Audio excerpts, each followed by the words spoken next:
Hello, magandang araw. Kamusta po kayong lahat, mga ate, mga kuya, nanay, tatay, lolo, tita, lods, guys, no? O ano pa man ang tawag nyo sa inyong mga buhay dyan or mga kapitbahay nyo, no?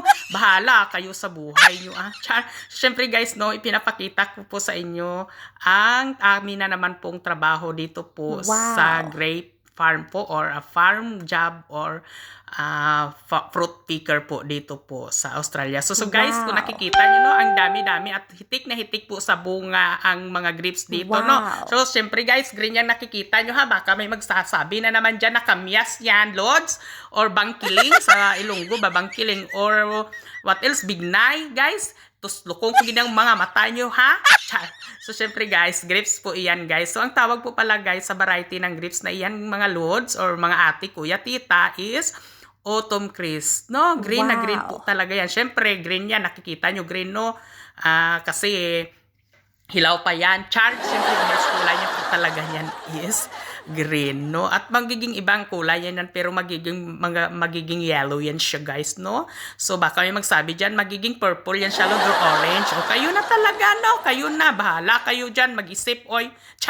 So, syempre, guys, no? Yan po, ang sabi ko nga po is autumn crisp po ang tawag sa variety na grapes na iyan, no? So, syempre, hitik na hitik yan sa bunga, guys, no? Oh, para siyang ano, guys, no, na kamyas talaga. Siyempre hindi yung kamyas, guys. Ito sabi ko nga grapes. So, yan naman po yung nakikita nyo, guys. Ay hitik rin po yan sa bunga. So, ibang variety na Wow! grapes na naman po yan yung nakikita nyo.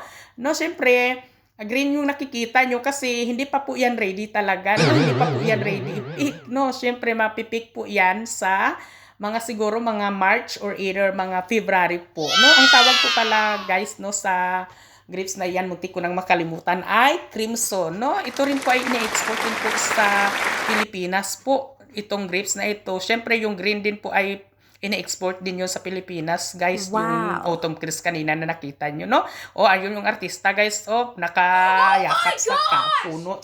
Siyempre, guys, no, hitik na hitik po talaga sa bunga ang mga grapes dito, guys, no? Mga lodi, tita. Wow!